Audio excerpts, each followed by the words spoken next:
Hello bearded bee people, welcome back to Being KBs for another episode of our Beekeeping Crash Course. This is the last episode of the second portion of our Beekeeping Crash Course, so the last episode of the Beekeeping Basics portion. The next portion is going to be on disease and mites and all that.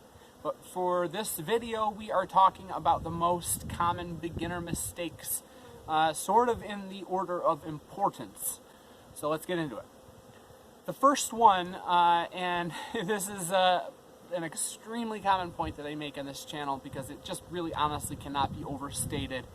The most common beginner mistake and the most damaging beginner mistake that I see every year are beginners that underestimate mites. Not only underestimate how many there are and how ubiquitous they are, but also how much damage they can have on your hives.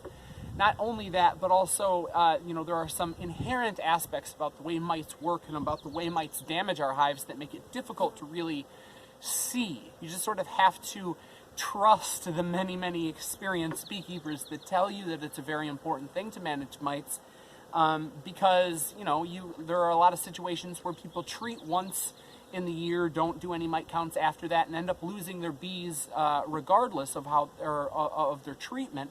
And then they go forward thinking, well, it definitely wasn't mites because I treated. Well, no, mites, grow and increase in population in illogical and inconsistent ways, and your one-time treating without checking any mite loads before or after, that's not enough. That is not enough to consider your mite battle having been done, and it's not enough to prevent those mites from having a lot of effect and damage on your bees. So please don't underestimate them. Check your mite loads every single month. Treat anything over 2% and you are likely to have a ton of success in this hobby. So another one is not feeding enough in the beginning.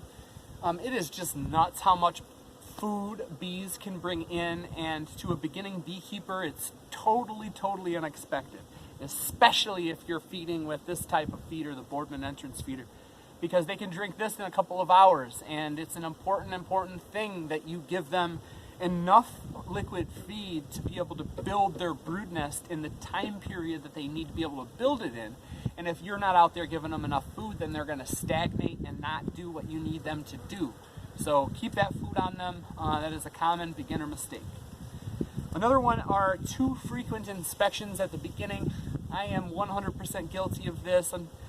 I've said this before. When I first started off, I wanted to have 7 beehives so that I could work bees every single day of the week because I was obsessed. And so I got into them a lot more often than I should have. I got into them because I was concerned or obsessed or just wanted to, and I disadvantaged my bees because of that.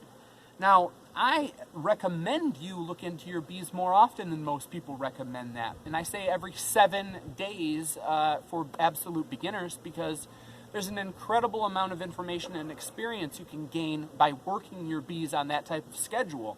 Not only that, but a colony can go from no signs of swarming to a swarm sent out in 8 days. So if you work your bees every 7 days, you're not going to have anything like that happen unexpectedly.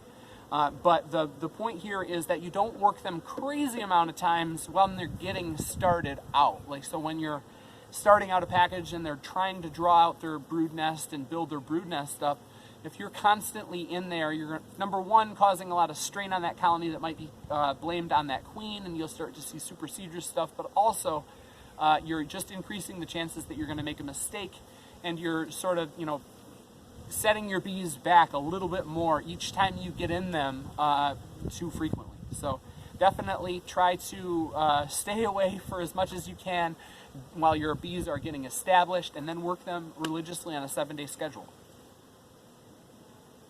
So another common beginner mistake is misguided confidence. A couple of successful splits and an overwintering success can give you a lot of confidence, and you should embrace that. But you should also go forward cautiously, because there's still a lot more that you have to learn, and you don't want to learn those lessons in the worst way by making horrible mistakes. So, definitely be more confident when you have success, but don't crazily ramp up what you've been doing because of that confidence. Work incrementally. So you made 1 split last year, you're going to make 3 this year, not 15. Once again, just move slowly, gradually build up your confidence and gradually move into more advanced and risky beekeeping techniques. Another very common one is not using enough smoke or not bringing smoke at all. Smoke is your friend. Smoke is going to keep your inspections calm, and yeah, just bring it always and err on the side of more rather than less. Those bees will let you know when you used too much. So yeah, always have it with you and always use it. Another one is taking someone's experience as gospel. Obviously, you should definitely make beekeeping friends, and you should definitely learn from your beekeeping friends. But just because one person says one thing worked does not mean that that's the one true way of doing things.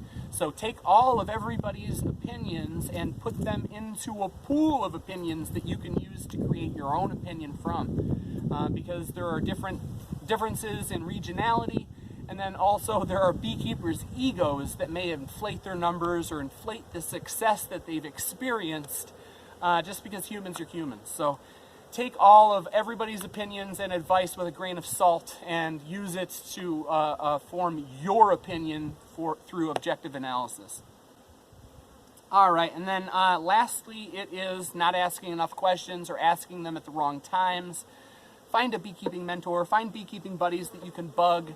Most bee people love talking about bees, so ask those questions. Don't worry about the fact that you're asking too many questions. If they stop answering you, find another person to ask them to. If you don't have anybody to ask questions to, brett@bkbees.com is my email address, and I'd be happy to chat with you about it.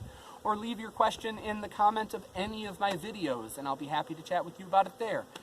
Regardless, ask them, get the answers to your questions. There are no stupid questions, and I mean that very sincerely. So ask them before they need to be asked. Ask everything that comes to your mind. Try to figure those things out before you have to learn through a mistake.